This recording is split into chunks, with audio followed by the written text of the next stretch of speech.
মুহাম্মাদুর রাসূলুল্লাহ সাল্লাল্লাহু আলাইহি ওয়াসাল্লাম দুনিয়ায় আগমন করার সময় যখন গর্ভকালীন অবস্থায় মা আমেনা ছিলেন, আল্লাহর পয়গম্বর বিশ্বনবী রাসূলুল্লাহ সাল্লাল্লাহু আলাইহি ওয়াসাল্লাম মা আমেনার গর্ভে আসার সময় তখন ওনার পিতাকে আব্দুল্লাহ মদিনার মধ্যে হিজরত করে ফেললেন, ব্যবসা বাণিজ্যের জন্য কাফেলা নিয়ে চলে গেলেন। এদিকে মা আমেনা গর্ভ অবস্থায় মুহাম্মাদুর রাসূলুল্লাহ সাল্লাল্লাহু আলাইহি ওয়াসাল্লাম পেটের মধ্যে আগমন।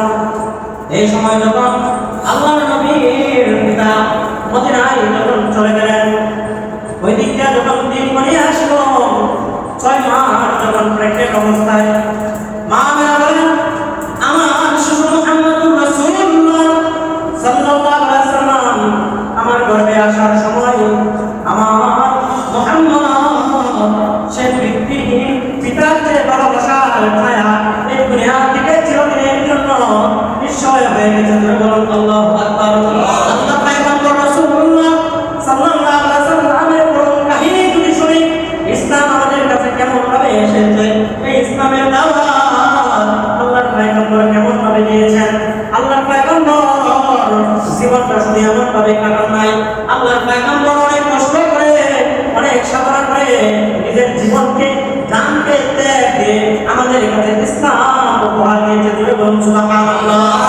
আল্লাহর পয়গম্বর রাসূলুল্লাহ সাল্লাল্লাহু আলাইহি ওয়াসাল্লামের পিতা যখন মদিনার মধ্যে চলে যান, দুনিয়া থেকে চিরদিনের জন্য বিদায় নিয়ে চলে গিয়েছেন, মা আমিনার কাছে যখন খবর আসে, মা আমিনা তখন একদম হতাশা হয়ে ভেঙে পড়লেন।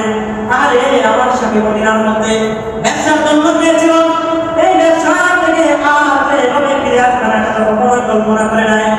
আল্লাহর পয়গম্বর রাসূলুল্লাহ সাল্লাল্লাহু আলাইহি ওয়াসাল্লাম দেখতে এমন ভাবে যখন ছুটে চলতে লাগলো, মা আমিনা কল্পনা করেন সিরাতে কাতামুল আম্বিয়া এবং বিভিন্ন কিতাবের মধ্যে পুস্তকের মধ্যে স্পষ্ট ভাষায় ঘোষণা করেন, আল্লাহর পয়গম্বর আমার গর্ভে টাকা পেলেন দুনিয়ার মানুষদের যে রকম কষ্ট অনুভব হয়, মা আমিনা সেই সত্তার কসমকে বলে এই মুহাম্মদ আমার পেটে যখন এসেছে অন্য মহিলাদের যেরকম ভূমি ভূমি পাপ দেখা যাইতো, যেমন অলসতার পাপ দেখা যাইতো, মহিলাদের শরীরের মধ্যে যেমন ভাবে পানি এসে চলে যাইতো, আমার মুহাম্মদ আমার পেটে আসার পরে এরকম কোনো অনুভব আমার হয়নি। আল্লাহু আকবার। আল্লাহ রাসূল সাল্লাল্লাহু আলাইহি ওয়াসাল্লাম দুনিয়ায় আসলেন শুধুমাত্র সেই সময় ওনার পিতা দুনিয়া থেকে চলে গেছে।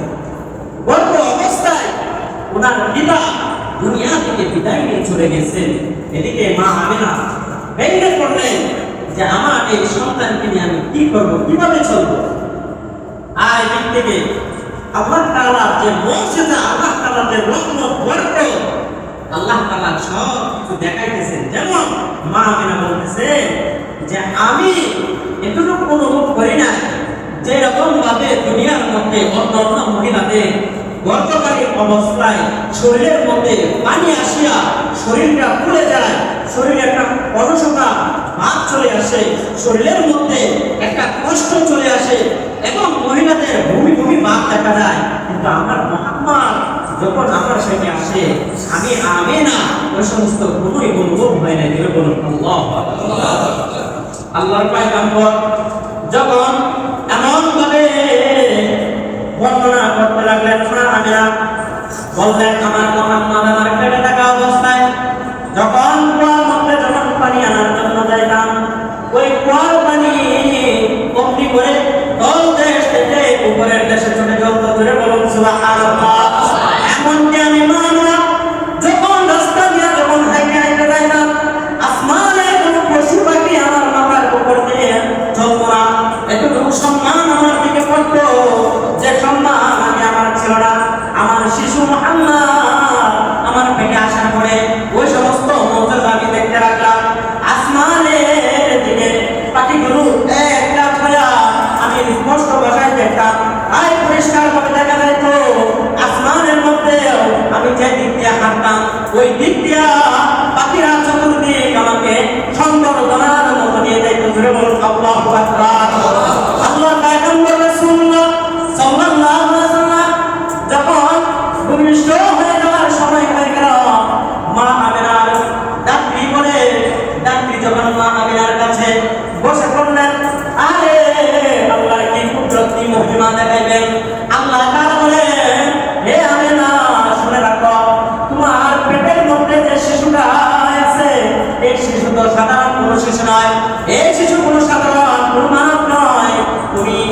তোমাকে যেভাবে শিক্ষা দিয়েছি তুমি আমার কাছে সেইভাবে চাইবা। মা আমিনাকে বলতেছেন, আল্লাহ তাআলা বলেন, হে আমিনা তুমি আমার দিকে হাত তুলে বলো, আল্লাহ আমার গর্ভে যে শিশুটা রয়েছে এই শিশুকে তোমার হাতে সুপর্দ করে দিলেন। ধরে বলুন সুবহানাল্লাহ। এবং তাই সময় মা আমিনাকে বলতে লাগলো, হে আমিনা শুনে রাখো, এই সন্তানকে তুমি যে তোমার পেটের মধ্যে ধারণ করে রাখতেছো, এই মা আমিনা শুনে রাখো, এই সন্তানটা নাম তুমি মুহাম্মদ রেখে দিবা এবং এইটাকে আমার দিকে কল্যাণময় করে আমার রাস্তা থেকে তুমি সঁপে দিবা।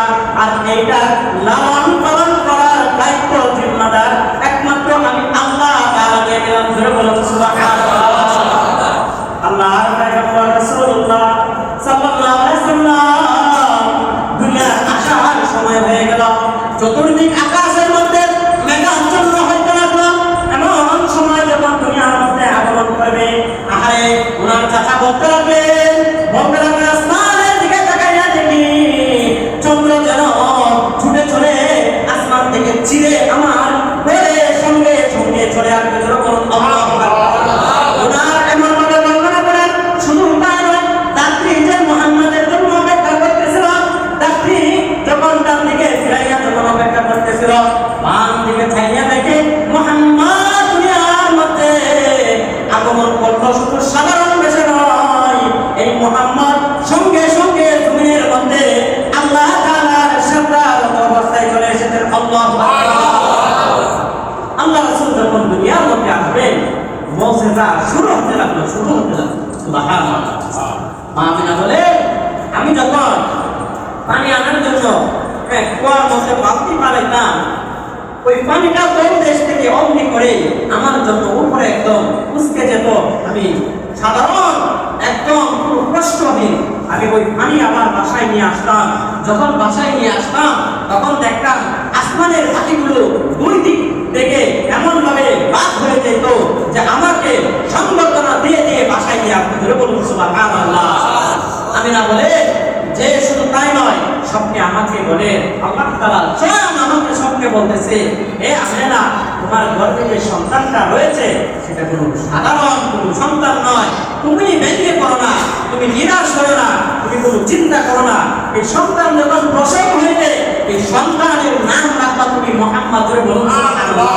এই সন্তানকে তুমি আমার দিকে আমার উপর তুমি ছেড়ে দিবা, আমার উপর স্পর্শ করে ছেড়ে দিবা। আমি এটা যত জিম্মাদার আছে আমি আল্লাহ তাআলা, আমি আমার মাহবুবে প্যারা রাসূলুল্লাহ সাল্লাল্লাহু আলাইহি ওয়াসাল্লামের সব কিছু দায় ভার নিয়ে নিলাম। সুবহানাল্লাহ।